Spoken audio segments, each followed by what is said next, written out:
The grand chamber of the Galactic Council stretched wider than any stadium on Earth. 200 species filled the massive space, their forms ranging from crystalline beings that floated in containment fields to massive creatures that needed special platforms to support their weight. Ambassador Jiwoo Park stood at the center speaking platform, her small human form barely visible among the assembled representatives. She had been speaking for 20 minutes about Earth and humanity's achievements. Most of the council members were not listening. Some reviewed data on their devices. Others talked quietly among themselves. A few appeared to be sleeping, though it was hard to tell with alien biology. Park finished her presentation and waited. The council's senior members would now ask questions and decide if humanity deserved membership. She kept her expression calm and professional, even though she could feel the dismissive attitude in the room. Counselor Vrex spoke first. He was a Talvian, tall and thin with blue skin and 4 arms. His species had been part of the council for 3,000 years. He looked at Park with something that might have been amusement. Ambassador Park, your presentation mentions that humanity only achieved faster than light travel 20 years ago. Is that correct? Vrex asked. Yes, Counselor. 23 years ago, to be precise, Park replied. Vrex made a sound that his translator rendered as laughter. And before that, you fought wars against each other using chemical rockets and atomic weapons? We had conflicts, yes. We have since unified our world government, Park said carefully. Conflicts, Vrex repeated. How charming. Tell me, Ambassador, what does humanity think it can offer this council? What makes you different from the dozens of other primitive species who apply for membership each year? Park felt a flash of anger but kept her voice steady. Humanity has extensive experience in complex problem-solving, resource management, and strategic planning. We believe we can contribute significantly to council operations. Another council member spoke up, a floating jellyfish-like being whose name Park could not pronounce. Your military history is quite violent. Thousands of wars over your recorded history. Do you think such an aggressive species belongs in a peaceful community? Our history has taught us the value of peace, Park answered. We understand the cost of conflict better than most. Vrex waved a hand dismissively. Yes. Everyone says that. Very well. The council will vote on provisional membership. You will be assigned a small territory in Sector 7. It is mostly empty space, but suitable for your colonization efforts. Consider it a test to see if you can function in galactic society. The vote happened quickly. Humanity was granted provisional membership with barely any discussion. Park thanked the council graciously and left the chamber. As she walked through the corridors of the massive station, she contacted Admiral Tae-ho Kim on Earth. The Admiral's face appeared on her secure communicator. He was in his 60s with gray hair and sharp eyes that missed nothing. How did it go? He asked. As expected, Park replied. They think we are harmless, primitive, not worth their attention. Good, Kim said flatly. That gives us time to establish our colonies and build infrastructure. Have they assigned us territory? Sector 7. They consider it worthless space. Kim smiled slightly. Worthless to them, perhaps. Our survey teams found 3 habitable planets and significant mineral resources. We can work with this. I will begin moving our colony ships into position. Admiral, they asked about our military history. They seem to think our past conflicts make us violent and unstable. What did you tell them? Kim asked. That we learned the value of peace. Kim nodded slowly. That is true. We did learn. We learned that peace must be protected, and that those who threaten it must be stopped completely. Did they understand that part? No, Admiral. They did not. Then let us hope they never need to learn it the hard way, Kim said and ended the transmission. Over the next 6 months, humanity established 3 colony worlds in Sector 7. The planets were named New Boston, Harmony and Unity. Thousands of colonists arrived on massive transport ships. They built cities, farms, and mining operations. The work was hard, but the colonists were determined to make these new worlds their homes. The colonies grew quietly. Humanity kept a low profile in galactic affairs. Ambassador Park attended council sessions but rarely spoke. She filed the required reports and followed all regulations. To the galaxy, humans seemed like just another new species trying to find their place. But not everyone ignored the human colonies. The Draxian Empire had been watching Sector 7 with interest. The Draxians were known throughout the galaxy as aggressive and expansionist. They had built their empire through intimidation and limited military actions. When other species resisted, the Draxians would attack just enough to make their point, then negotiate favorable terms. Empress Kala ruled the Draxian Empire from her throne world. She was ambitious and saw opportunity in human weakness. The Council had given humans worthless space, but her analysts reported that 3 human colonies were thriving. Those worlds could be valuable additions to her empire. She summoned High Commander Zeph to her throne room. Zeph was her most experienced military leader, a veteran of 30 border conflicts. He bowed before his empress. "The humans have established colonies in what should be our space," Kala said. "I want you to convince them to leave. Use standard procedures. Destroy some cargo ships, threaten their outer settlements. They will run to the Council for protection. The Council will do nothing as usual. Then we can negotiate their withdrawal and claim those worlds." Zeph nodded. "It will be done, my empress." "How many ships should I take?" 20 should be more than enough. These humans are new to space. They will not resist seriously. Make it quick and clean." 2 weeks later, Zeph's fleet emerged from faster-than-light travel at the edge of human space. 20 Draxian warships appeared on human sensors like ghosts materializing from nothing. They were sleek vessels built for speed and intimidation rather than prolonged combat. On Earth, in the Defense Command Center, alarms began to sound. Admiral Kim was in his office when his aide rushed in. "Admiral, we have multiple contacts entering Sector 7. 20 ships, Draxian configuration." Kim stood immediately. "Battle stations. Get me a direct line to the Vigilant, and contact Ambassador Park. Tell her to file an immediate complaint with the Council." Minutes later, Kim was on the bridge of his flagship, the Vigilant. The ship was in orbit around Earth, but her sensors could track events in Sector 7 in real time through a network of relay stations. Captain Dae-Sung Choi stood from the command chair as Kim entered. "Admiral on the bridge," he announced. "Status," Kim ordered. "The Draxian fleet is broadcasting on all frequencies. Standard intimidation protocols. They are demanding we withdraw from 3 colonies within 72 hours or face military action," Choi reported. Kim studied the tactical display showing the positions of all ships in the sector. The Draxian vessels were moving in standard patrol patterns, confident and unhurried. "Send them the standard warnings as required by Council protocol," Kim said calmly. "Inform them they are in violation of territorial sovereignty. Request immediate withdrawal. Copy all transmissions to the Council." "Yes, sir." "And our fleet?" Choi asked. Kim's expression became hard as stone. "Prepare all ships for immediate deployment. Activate reserve units. Recall all personnel to duty stations. I want every combat-ready vessel fueled, armed, and ready to jump within 24 hours. Sir, that is more than 100 ships. Are we expecting a major engagement?" "Captain Choi, the Draxians have threatened human lives and human territory. If they do not withdraw, we will respond. And when humanity responds to aggression, we do not do it halfway. Prepare the fleet." "That is an order." Choi saluted sharply. "Yes, Admiral." Preparing for fleet deployment. As the bridge crew began executing orders with practiced efficiency, Kim stood motionless, watching the tactical display. The Draxians thought they were dealing with frightened colonists who would run to the Council for help. They thought this would be easy. They had made a terrible mistake. Humanity had spent 10,000 years learning how to wage war. And the most important lesson they had learned was this: if you must fight, you fight to win completely. No half measures. No mercy for those who threaten the innocent. Total victory or nothing at all. The Draxians were about to learn what it meant to threaten humanity, and the galaxy was about to learn why Earth's bloody history had created the most dangerous warriors the stars had ever seen. High Commander Zeph stood on the bridge of his flagship, watching the human colonies on his display screens. 3 days had passed since his fleet arrived in Sector 7. The humans had sent formal protests and legal complaints, exactly as expected. Now it was time to apply more pressure. "Target the cargo transport leaving Unity Colony," he ordered. "Disable it with a warning shot. Let them see we are serious." His weapons officer fired.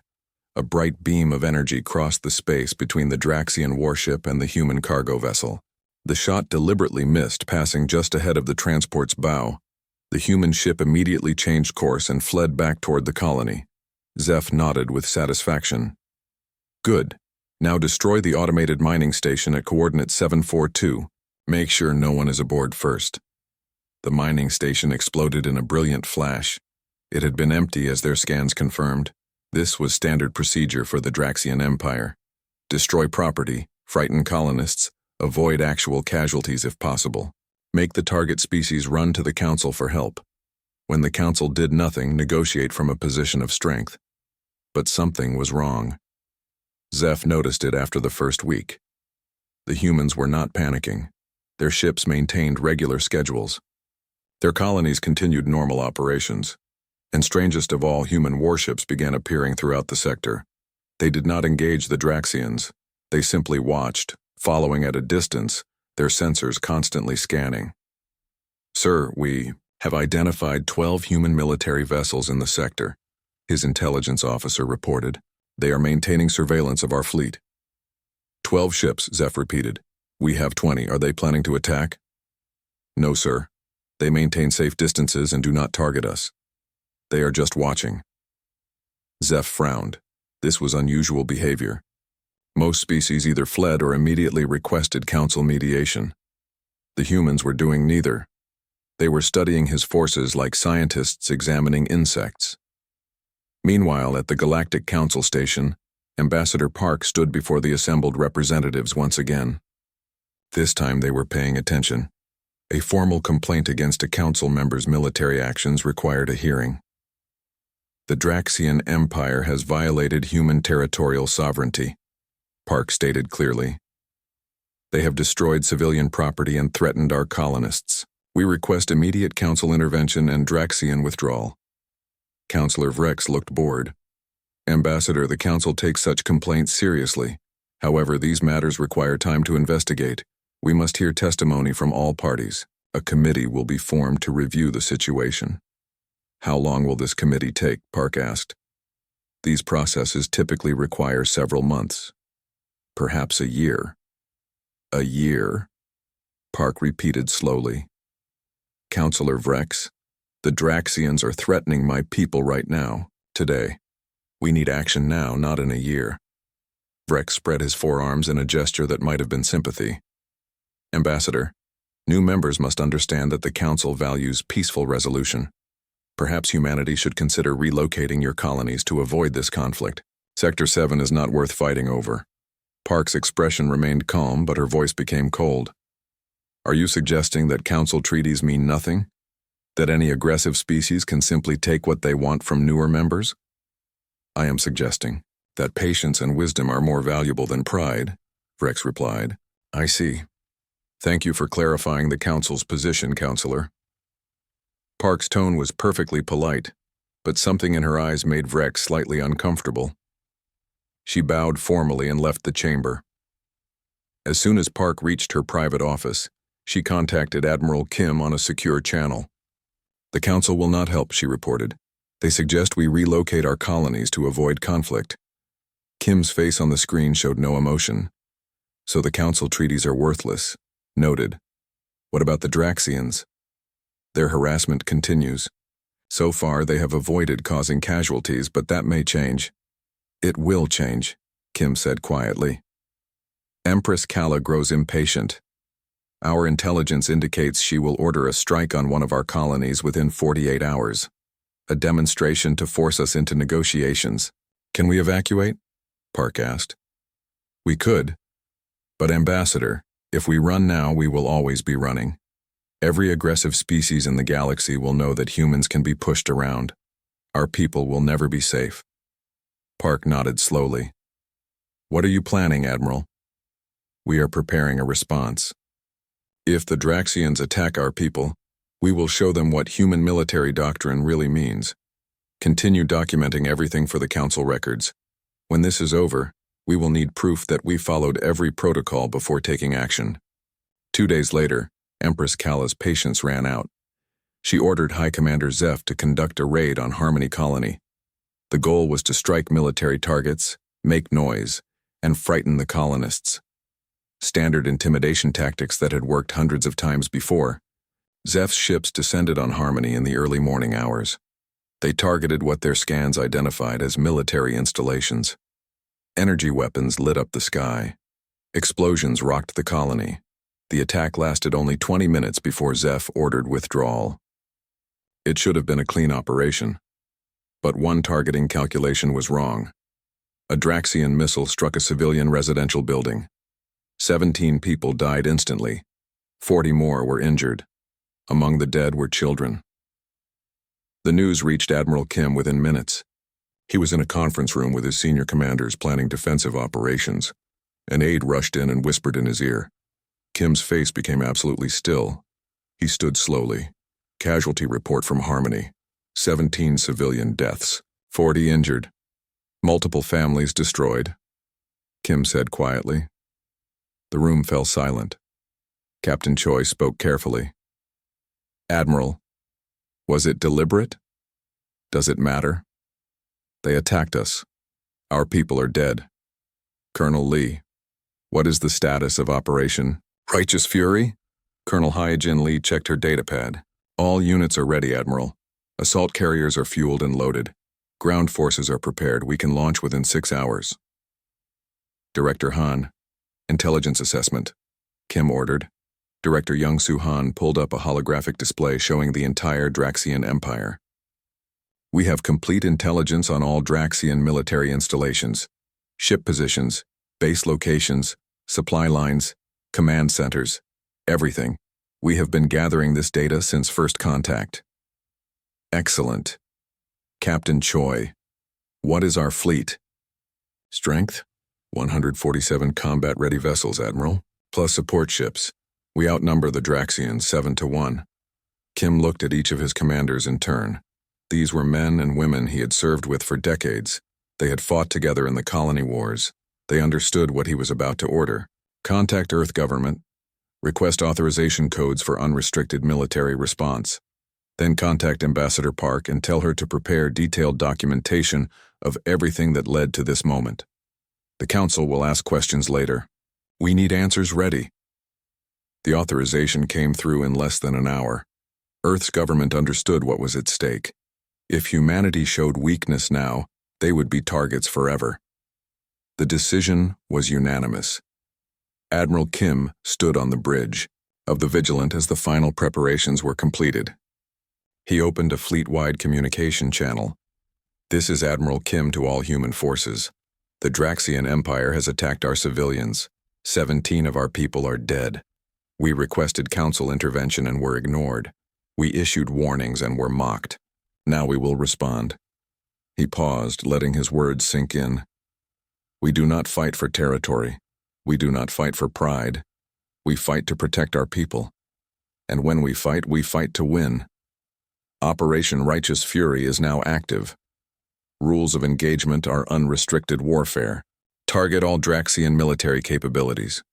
Avoid civilian casualties where possible, but mission completion is priority 1. Make sure the Draxians understand this lesson. Humanity does not negotiate with aggressors. We end them. Throughout human space, ships began jumping to faster than light speed. 147 warships vanished from Earth's system, bound for Draxian territory. They emerged at coordinates carefully calculated for maximum strategic impact. High Commander Zeph had been planning his next intimidation move when his sensors started screaming alerts. Human ships appeared everywhere, above his fleet, behind his fleet, at every Draxian military installation within 3 systems. They were not in defensive positions. They were in attack formations. Zeph stared at his tactical display in disbelief. How many? He whispered. Over 100 contacts, sir. They are everywhere. Above the Draxian border fortress, Captain Choi sat in the command chair of his strike carrier Indomitable. Surrounding him were 20 other human warships. Below them, the fortress scrambled to raise shields. Choi opened a targeting channel. All ships, this is Choi. Weapons free. Execute attack pattern Delta. Show them what humanity has learned from 10,000 years of war. The human fleet opened fire, and the galaxy learned a terrible lesson about what happens when you threaten humanity. The Draxian border fortress had stood for 200 years. Its shields could withstand sustained bombardment from any known weapon system. Its defensive batteries could destroy entire fleets. Commanders throughout the Empire considered it impregnable. It lasted 14 minutes against the human attack. Captain Choi watched from the Indomitable's bridge as his ships executed their attack. pattern with perfect coordination. The humans did not waste time testing the fortress defenses. They did not probe for weaknesses. They simply hit it with everything at once. 20 warships fired simultaneously. The fortress shields flared bright blue, absorbing the energy. But human weapons kept firing without pause.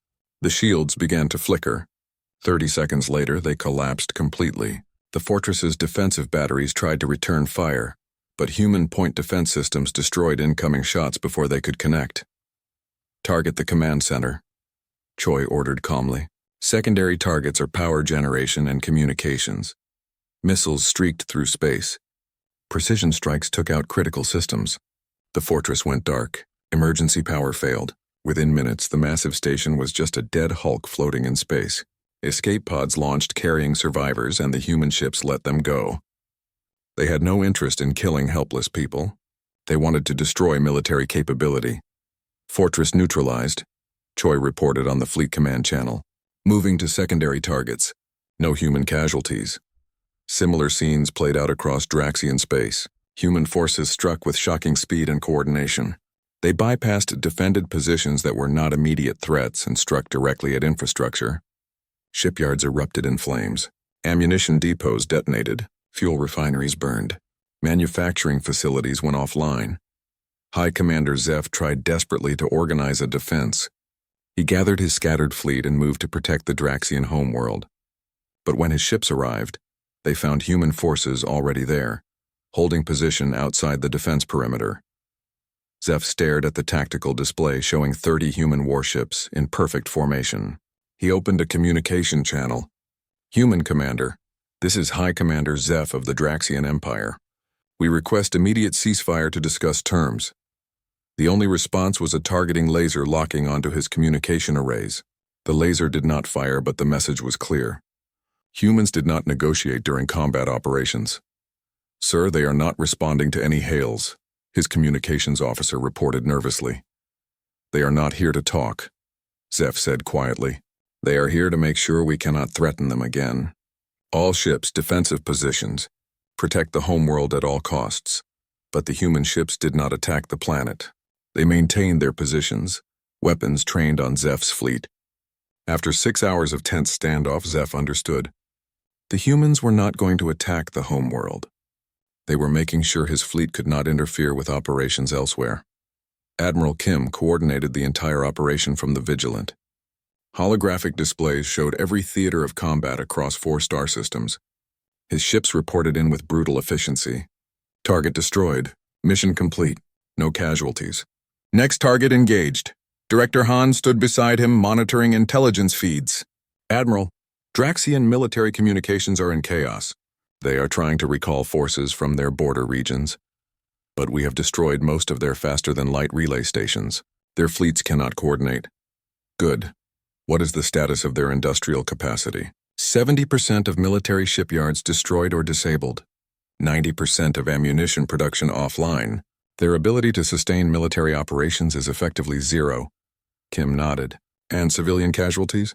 Minimal. Colonel Lee's ground teams reported 16 civilian deaths from collateral damage. All accidental.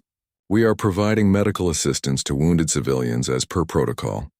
16 deaths on their side compared to 17 on ours. Kim said softly. This is not revenge. This is making sure they can never do this again. Colonel Lee's assault forces had landed on 3 Draxian military bases. Her orders were clear. Destroy military installations, avoid civilian areas, leave occupation forces to secure the sites. Her soldiers executed with surgical precision.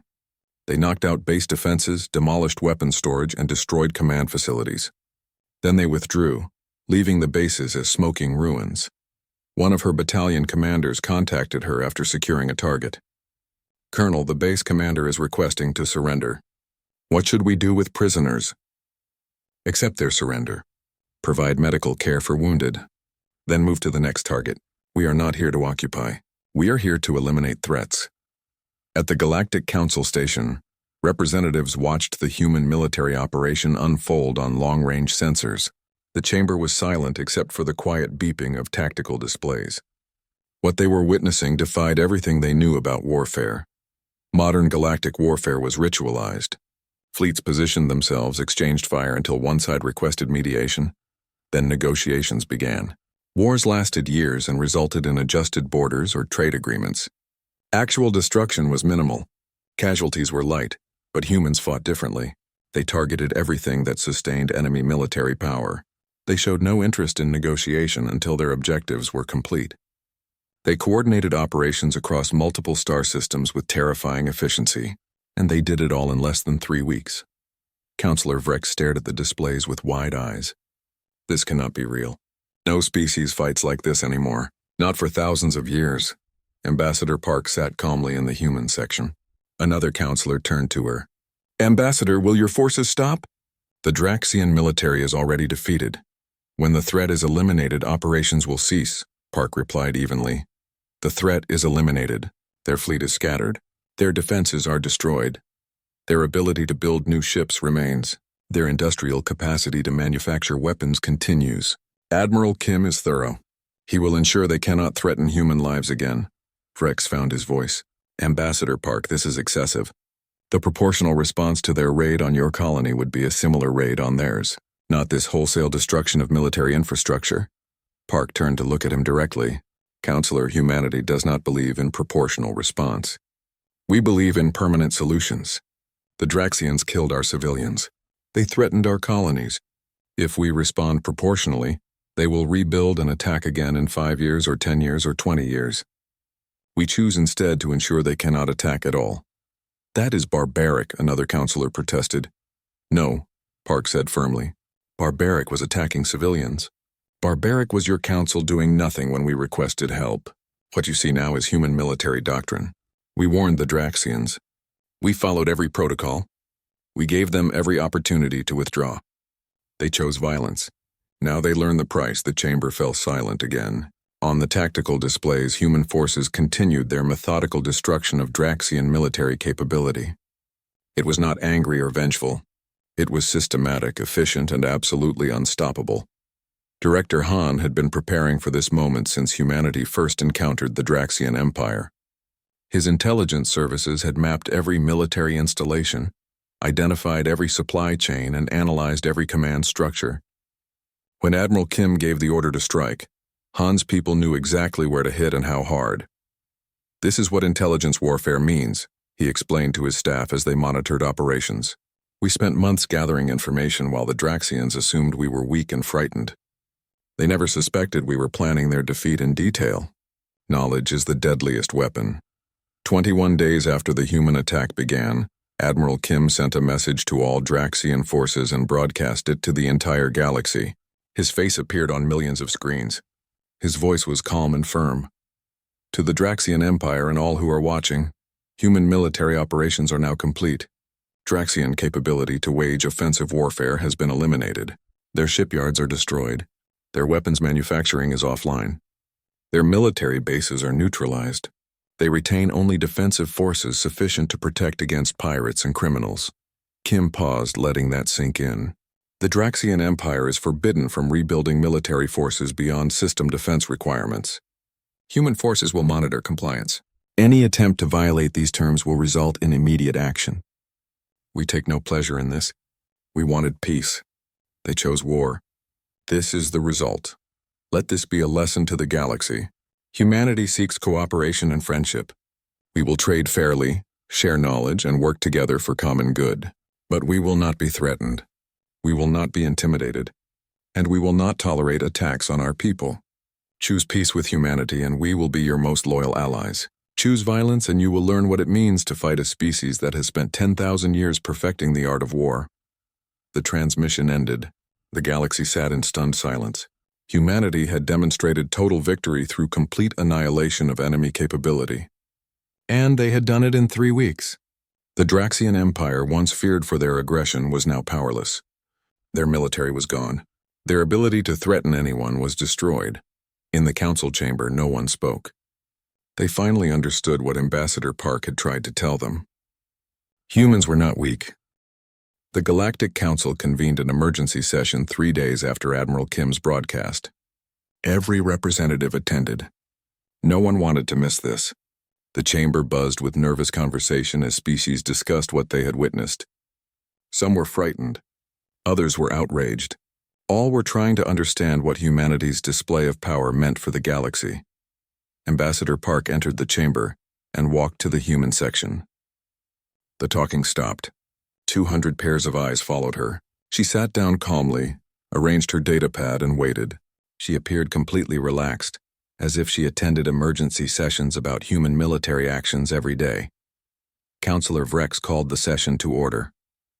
His voice was not as confident as usual. This council has convened to address the recent military actions undertaken by humanity against the Draxian Empire. Ambassador Park, the council requests your explanation for the excessive use of force. Park stood smoothly. Excessive, Counselor Vrex? I disagree with that characterization. Let me present the facts. She activated a holographic display showing a timeline. 3 months ago, Draxian forces entered human territory without authorization. We filed formal complaints with this council. No action was taken. The Draxians destroyed civilian property and threatened our colonies. We requested immediate intervention. The council suggested we relocate to avoid conflict. Then Draxian forces attacked Harmony Colony. 17 civilians died, including children. We had followed every council protocol. We had exhausted all diplomatic options. The council treaties promised protection to member species.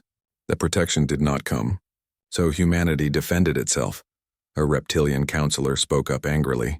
You destroyed their entire military infrastructure. That goes far beyond self-defense. Park turned to face the speaker. Does it? Show me the council regulation that limits the scale of defensive response. Show me the law that says we must use proportional force. Show me any treaty requirement that humanity violated. The chamber was silent. Director Han had made sure that every human action was technically within council law. The council had simply never imagined anyone would interpret their treaties this way. Park continued, her voice firm. The council regulations state that member species have the right to defend their territory and citizens. They do not specify how.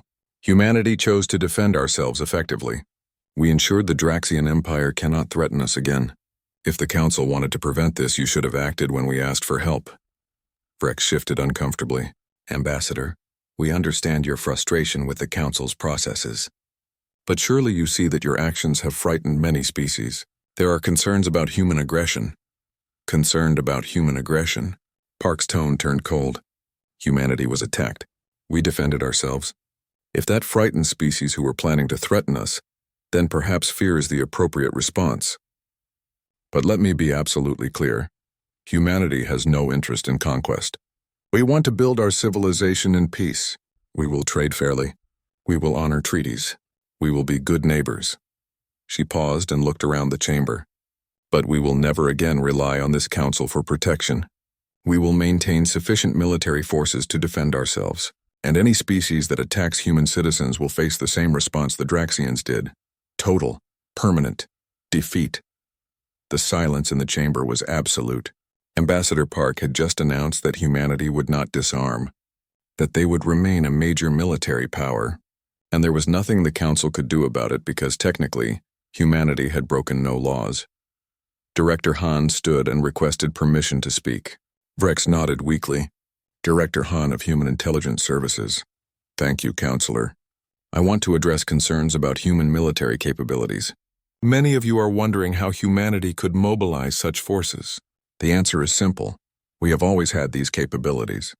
We built our fleet before joining the Council. We established intelligence networks from first contact. We prepared for the possibility that the galaxy might not be as peaceful as advertised. Han pulled up another display. This is documentation of every step humanity took. Every warning we issued. Every protocol we followed. Every request for council intervention that was ignored. We did everything right. The Draxians did everything wrong. The result was inevitable. A bird-like counselor spoke nervously. But Director, how many ships does humanity actually possess? Your fleet strength is far greater than anyone suspected. Han smiled slightly. Enough. That is all any potential aggressor needs to know.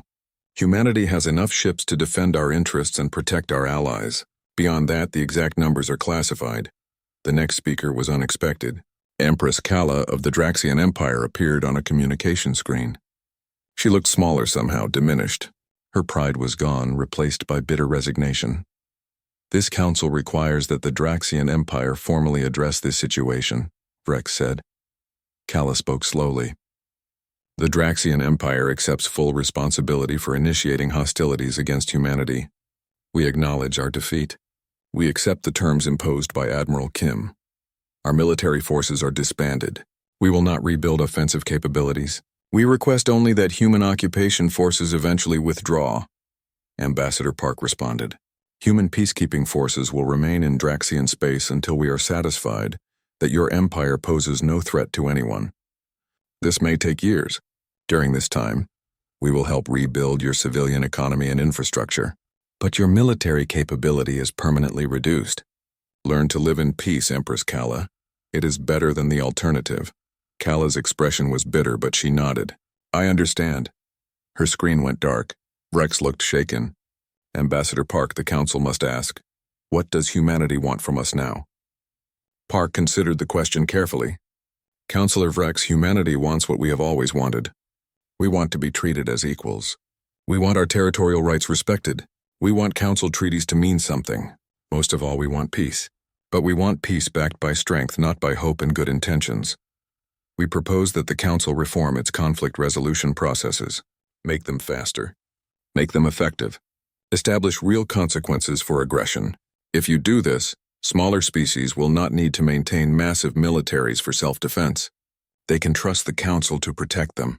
Is that not worth doing? Several councillors nodded. They could see the logic. The council's bureaucracy had failed humanity. If it had acted quickly, the war might have been prevented. Reform was needed. A wise old councillor from a peaceful species spoke thoughtfully. Ambassador Park, you say humanity learned the value of peace from your violent history. Help us understand. How does experiencing so much war lead to valuing peace? Park's expression softened slightly. Because we know the true cost. Earth's history is full of wars. Millions died. Cities burned. Families were destroyed. We learned that war is not glorious. It is terrible. We learned that pride and territory are not worth the lives of our children. We unified our world because we were tired of fighting. But we also learned that peace cannot survive on good intentions alone. Aggressors exist. Species that see kindness as weakness. The only way to protect peace is to be so strong that no one dares threaten it. That is what humanity offers this galaxy. We will be your friends and we will be powerful enough that threatening us is suicide. Choose friendship. It is so much better than the alternative. The council debated for hours. Some species wanted to censure humanity. Others wanted to thank them for exposing weaknesses in council processes. Eventually, they reached a compromise.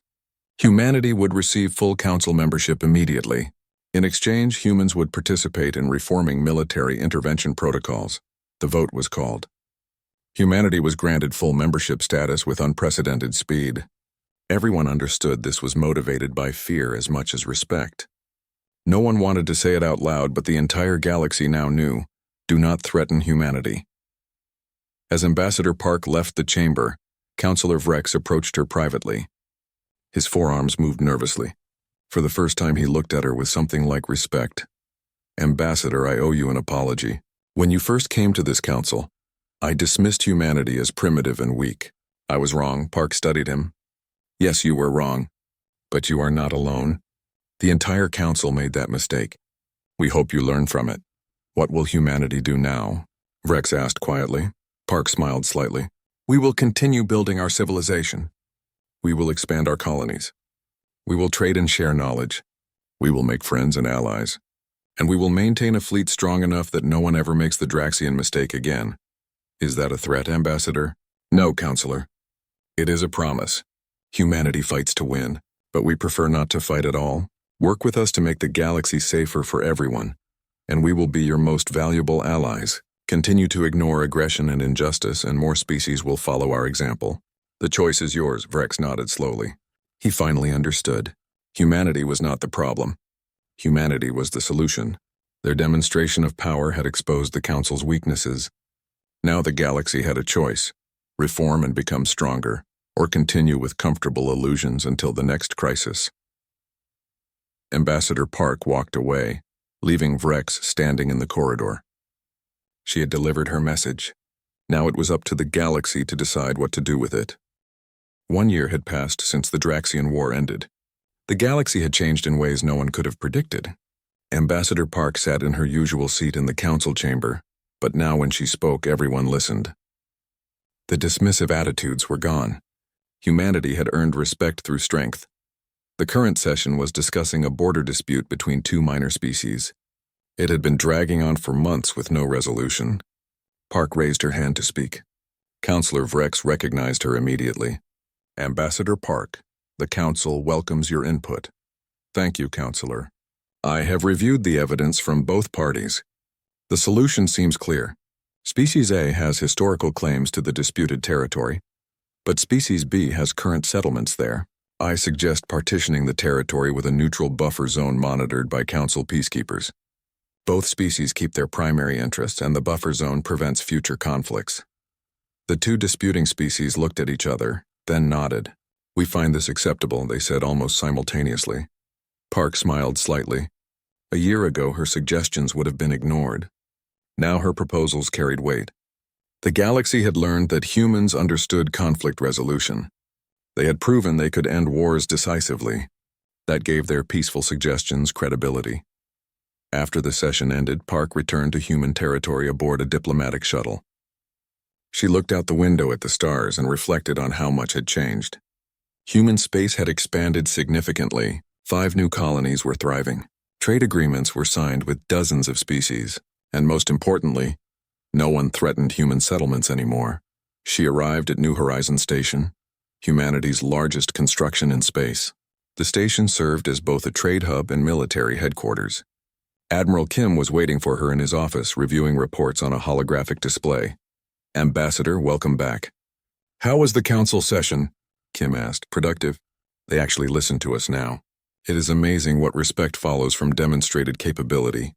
Kim nodded. Any new security concerns? None.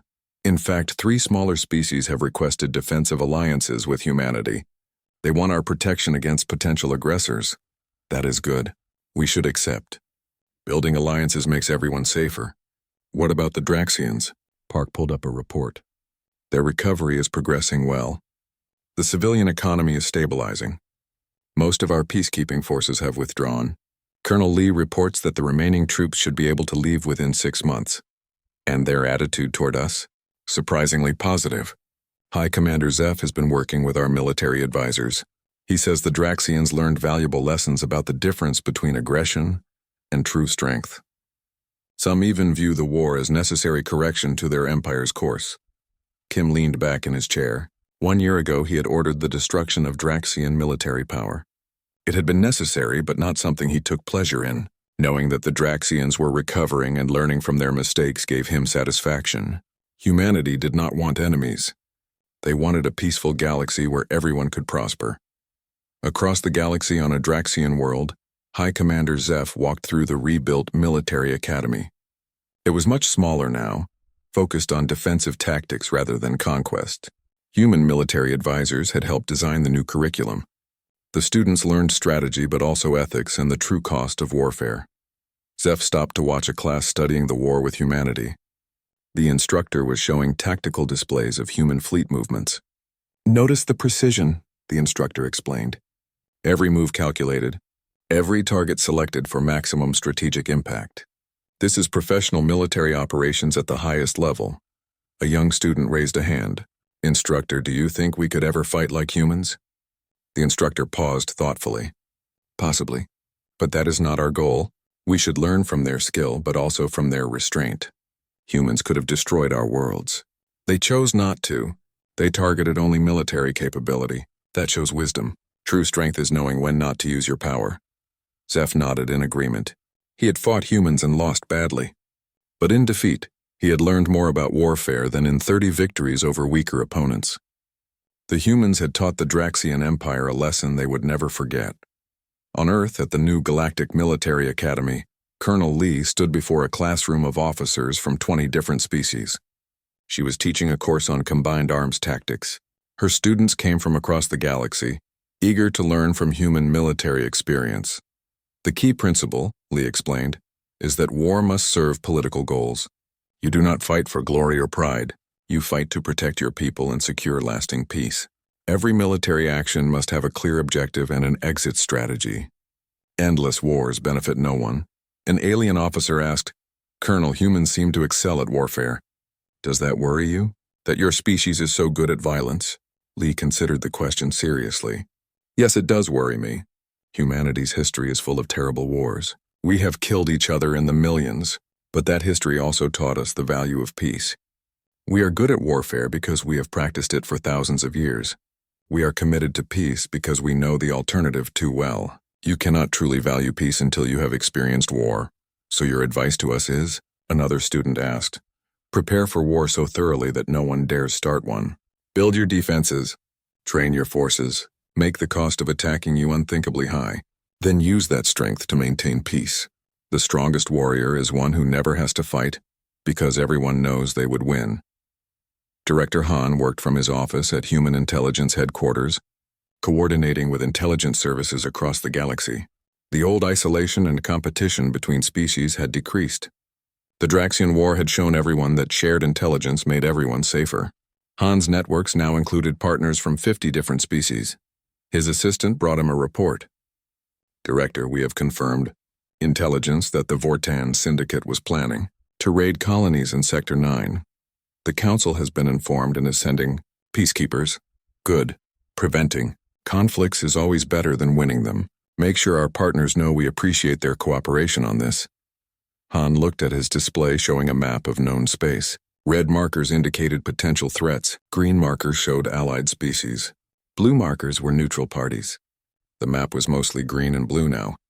The galaxy was genuinely more peaceful than before humanity arrived.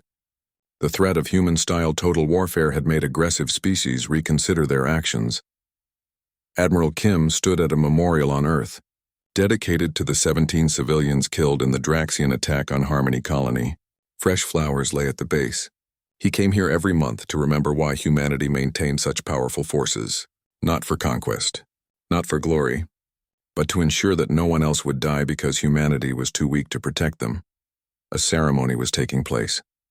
Families of the victims had gathered. Kim had been asked to speak. He stepped to the podium and looked at the assembled people. "We remember 17 names today. 17 people who died because someone thought humanity would not respond to violence. They were wrong. We responded, and we made sure that no one would make that mistake again. Some people say our response was too strong, that we should have fought a limited war, negotiated a settlement, and accepted the loss of our people as the price of peace. I disagree completely. The price of peace is not accepting the murder of innocents. The price of peace is being strong enough that no one dares murder innocents. Humanity understands war better than most species because we have fought so many. We know its horror. We know its cost. We know that every war creates widows and orphans and broken families. That is why we work so hard to prevent wars.